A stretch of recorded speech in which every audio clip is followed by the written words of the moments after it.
রুবেল সাহেব টাকা দেয় না, আজ কয়েকদিন হয়ে গেল কোনো টাকা পয়সা দেয় না, আর কাম করতে 1 সপ্তাহ হয়ে গেল, 10-12 দিন হয়ে গেল কোনো টাকা পয়সা দেয় না। আমার বাড়িতে কিস্তি আছে, এই কিস্তি আমার কিস্তি দেওয়ার দিতে চায় না। এই না তুমি টাকা পয়সা দাও না আমার মেয়ে কাজে আনছো, তুমি কাতে কাতে না আমাদের, তুমি 1 সপ্তাহ টাকা পয়সা পাই না। আমি কাম করতাম না, চলো। কি কাম করতাম না?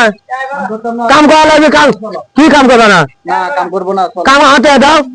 আচ্ছা সাহেবের থেকে সাহেবের থেকে নিবো ভাই, আমার বাড়িতে আবার কিস্তি মেরে যাচ্ছে। হ্যাঁ আচ্ছা ঠিক আছে, চলো সাহেবের কাছে। শনিবারে কিস্তি আছে, সোমবার মঙ্গলবার 3 দিন আমার কিস্তি, কালকে আছে 150 টাকা কিস্তি আমার। 1 টাকা পাই না আমি কিস্তি দেবে। আর বাচ্চা কিসের সাহেব কিছু মান্য মাইজে আছে, কি আনবো তারপর আমি কই কি সমস্যা? সমস্যা ভাই আমি সালামালাইকুম। সালাম। কি সমস্যা তোমরা? সমস্যা বাবা, একটা কথা শুনুন আমার। আজ দোকানে ভারত গেছি, মবিসের দোকানত গেছি, এখন যাই কই বাবা আমারে কামে লাও।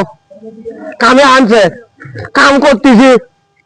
এখন পয়লা দিনে টিয়া দিছে, পয়লা দিনে টিয়া দিয়ে আন করতে সাহেব বলে দিবে গেছে। তো সাহেব দিবে গেলে আজ তো ম্যানেজার না, আমি টিয়া দিব। তোমরা কামালে রেলে কইব, কামটা করার লাগতো না? কাম ভালো ছিল, আমার পেটনের সাথে আমি খাবো না। আচ্ছা ম্যানেজারের কাছে চলো, আমি দেই। ম্যানেজার চেনা আমি করতে ফাজালে তুমি আজ গাবে। এই তার সমস্যাটা কি? এই তার টেটো দিতে না? ভাই আমার সব বাইরে গেছে তো, বাইরে থেকে আসে না, থেকে আমি টাকা দিতে পারতেছি না। সাবে বাইরে গেছে দিকে কি বেচারা ফেট না, বেচারা কিস্তি আছে, বেচারা বউ বউ না। ঠিক আছে তো ভাই, আমার সামনে আপনি বেচারা 1000 দিয়ে দিবা। ভাই আমি তো আজকে বলতে দেবো ভাই, আমার সাহেব দিলে আমি দিতে আপনার বেশি দিতে হইব।